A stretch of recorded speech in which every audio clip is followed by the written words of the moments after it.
Hinihikayat ng Department of the Interior and Local Government o DILG ang mga local government unit na gumawa ng ordinansa para maipatupad ang no CCTV, no business permit policy. Ayon sa memorandum circular ng DILG, required ang CCTV sa mga establishmentong tulad ng bangko, pawn shop, remittance center, shopping mall, sinihan at palengke. Gayon din sa mga drugstores, medical facilities, airport, public terminal, parking lot, car dealership at gasolinahan.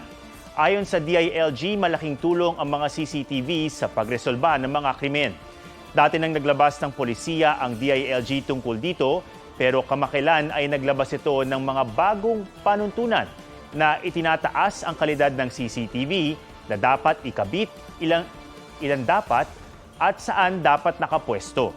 May ilang negosyo raw kasi na nagtitipid kaya kadalasang malabo ang kuha ng mga CCTV.